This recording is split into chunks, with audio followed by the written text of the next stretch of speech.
Di awal film memperlihatkan seorang atlet MMA yang bernama Jung Do Hyun. Ia diminta untuk segera pulang oleh ibunya karena mereka akan merayakan sebuah perayaan. Setibanya di rumah, suasananya nampak sepi dan Do Hyun baru menyadari sesuatu setelah ia menemukan adiknya yang sedang sekarat. Rupa-rupanya ada perampok yang masuk ke rumah itu. Dengan beringas, Do Hyun tidak memberi ampun kepada para perampok yang juga akan mencelakai dirinya. 2 tahun telah berlalu, kini Do Hyun sedang mendekam di penjara karena membunuh 3 perampok itu. Beralih ke sebuah sekolah, salah satu kelas kedatangan siswa baru yang bernama Bae Sok Chan, dan ia juga merupakan seorang atlet tinju. Namun kedatangannya nampak tidak disukai oleh Cha Wo Sol, dan mereka berdua sepertinya saling kenal. Baru beberapa saat, Sok Chan sudah membuat ulah dengan menghajar rekan kelasnya. Ia pun menghampiri Wo Sol dan juga menanyakan kabarnya. Saat Sok Chan mencekiknya, seorang wanita melerai Sok Chan namun ia malah menjadi sasarannya.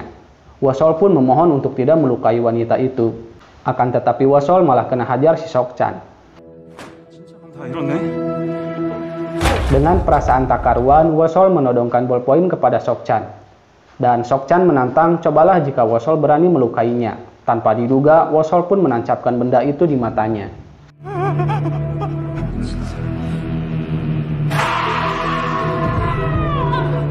Meski Wo Sol mengatakan telah ditindas, tapi karena dengan sengaja ia menggunakan senjata dan membuat Sok Chan terluka, hal itu membuatnya harus masuk ke penjara. Ia dan bersama para tahanan remaja yang lainnya akan diangkut ke sebuah lapas khusus remaja.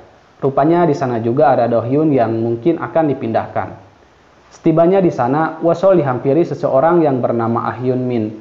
Ia menanyakan kenapa Wo Sol bisa masuk ke tempat itu, dan ia pun memberitahukannya. Setelah itu mereka berdua diberitahukan oleh Jong Tae bahwa orang yang bertanggung jawab atas tim pemeliharaan ialah seorang mantan perwakilan atlet judo nasional yang bernama Jung Sang Hyuk. Dan di sana urutan kekuasaan adalah segalanya. Tentunya itu semua ditentukan oleh sebuah kepalan tangan. Lalu mereka diperingatkan jangan berurusan dengan Lee Won Jon sang ketua pemahat kayu dan Han Sung Yong sang ketua toko roti.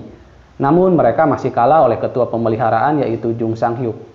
Akan tetapi, yang paling ditakuti oleh mereka ialah Jung Do Hyun. Hyun Min pun memberitahukan Wo Sol kalau orang yang duduk sebangku bersamanya waktu itu ialah Do Hyun. Dikarenakan ada seseorang yang cedera, Sung Yong meminta orang dari pihak Jong Tae untuk bermain bola bersamanya. Lalu Hyun Min dan Wo Sol pun menjadi bidikan mereka. Tanpa disengaja, Wo Sol menendang tapi malah mengenai Lee Won Jon, dan sekarang Wo Sol dalam masalah besar. Saat Wo Sol akan dieksekusi, ia berlari dan meminta pertolongan kepada Do Hyun. Won Jon pun meminta Do Hyun untuk tidak ikut campur dengan urusannya. Seolah Won Jon menantang, hanya dengan sekali pukul Won Jon pun tumbang. Pada saat sesi belajar, Wo Sol mendapat kunjungan dari seseorang yang rupanya ia adalah Sok Chan. Sok Chan datang ke sana untuk memperingatkan Wo Sol bahwa ia tidak bisa lepas darinya setelah apa yang ia lakukan kepadanya. Bahkan saat ia terbebas nanti.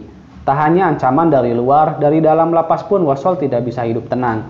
Wo Sol yang merasa terancam, ia mencoba mendekati Do Hyun. Bahkan saat setiap Do Hyun sedang berlari, Wo Sol selalu datang dan membawakannya minuman.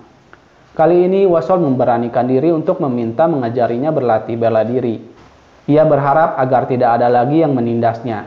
Jadi sudah sedari SMP, Wo Sol menjadi bahan penindasan oleh Sok Chan. Wo Sol bertanya-tanya apa yang salah dengan dirinya, apa karena ia miskin dan lemah. Setelah itu Wo Sol ditantang Do Hyun untuk berlomba rali 100 kali putaran, dan ia diberi waktu 40 menit jika ia ingin berguru padanya. Karena tidak terbiasa, Wo Sol nampak kesusahan untuk menyelesaikan tantangan itu, dan Do Hyun menyarankan berhenti jika ia sudah tidak sanggup lagi.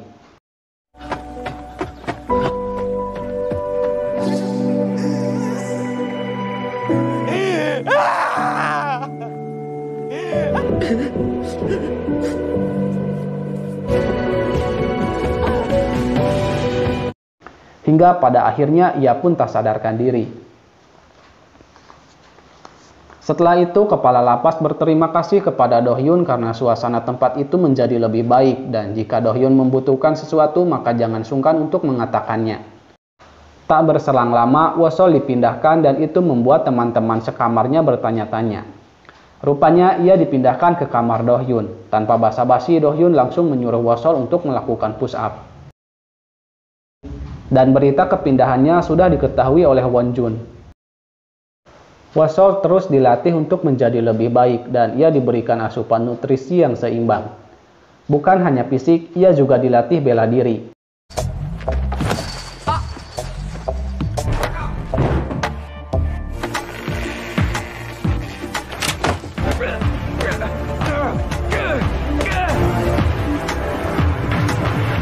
Di sisi lain, Sok-chan membuat onar dengan memukuli beberapa orang. Hal itu diketahui oleh seorang bos dan ia tertarik dengan kemampuannya.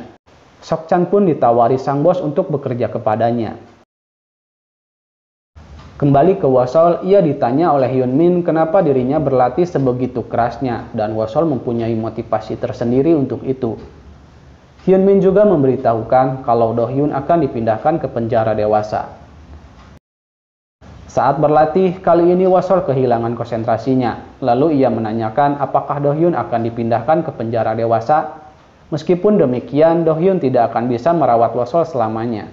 Saat akan berlatih kembali, Wosol melihat temannya dalam bahaya. Hyunmin pun ditindas oleh anak buah Wonjun, lalu Wosol datang dan melerai perbuatan mereka. Pada akhirnya, Wosol harus kembali berhadapan dengan Wonjun dan ia dijemput oleh anak buahnya. Wosol dibawa ke tempat mereka dan dimarahi oleh Wonjun. Kenapa ia menghajar anak buahnya? Dan Wosol meminta maaf, ia hanya membela temannya. Lalu Wonjun menghajarnya dan mereka pun berkelahi.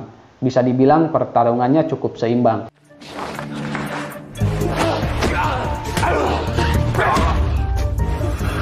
Namun Wosol harus babak belur terlebih dahulu sebelum menang.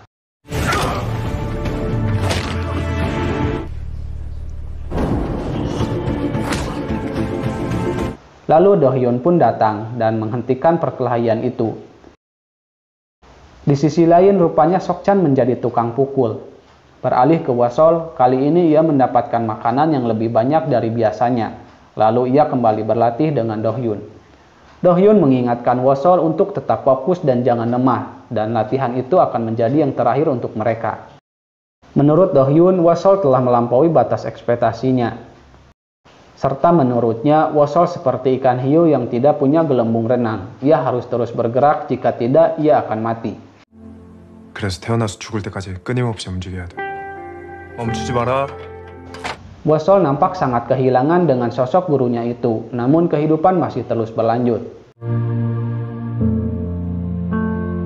Beralih ke anak buah Wonjun yang telah bebas dari penjara dan ia bekerja dengan Sok-chan.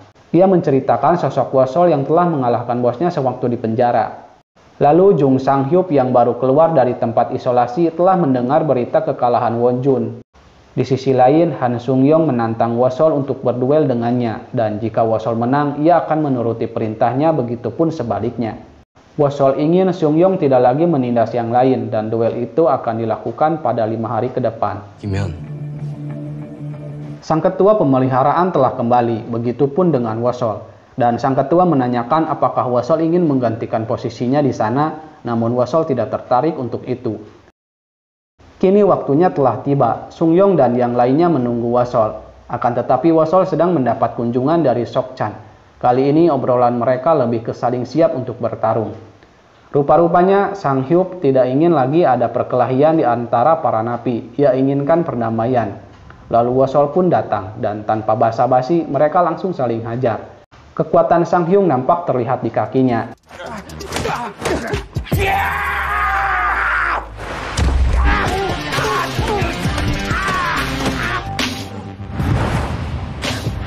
Seperti biasa, setelah tumbang, Wosol kembali menjadi kuat, dan Sang Hyung pun dipaksa untuk mengatakan menempati janjinya, namun penjaga keburu datang.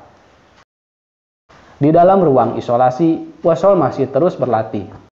Setelah itu, para ketua berkumpul. Sang Hyup kembali mengatakan agar jangan lagi berkelahi sebelum keluar dari sana. Mereka sudah tidak bisa lagi membanding-bandingkan dengan tim yang lain, dan mereka pun menyepakati niatan baik itu. Setelah itu, Hyunmin meminta maaf kepada Wosol atas semuanya. Ia juga mengungkapkan kekagumannya kepada Wosol yang tidak pernah menyerah. Dan rupanya Hyunmin akan bebas pada pekan depan. Sung Yong memberikan teman-temannya roti hasil produksinya dan keakraban di antara mereka semakin terjalin. Di tempat lain, Do Hyun mempunyai anak didik baru. Dan kini Wasol sudah selesai menjalani masa hukumannya. Ia pun bernostalgia sejenak dengan semua yang sudah berlalu. Saat sedang berjalan pulang, Wasol sudah ditunggu oleh Sok Chan. Sebelum melakukan duelnya, Wasol menanyakan kenapa Sok Chan membenci dirinya, padahal Wasol tidak melakukan apapun kepadanya. Bagi Sok Chan itu hanya sebuah kesenangan. Lalu pertarungan yang sudah direncanakan pun terjadi. Wasol nampak kalah telak, berkali-kali ia terkena bau mentah dari Sok Chan.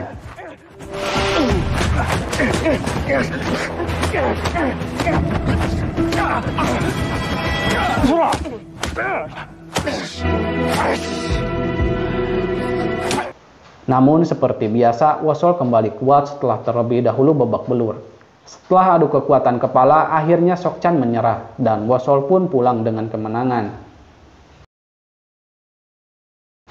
Setelah itu, Wasol menemui Do Hyun dan ia menanyakan arti hiu yang Do Hyun maksud.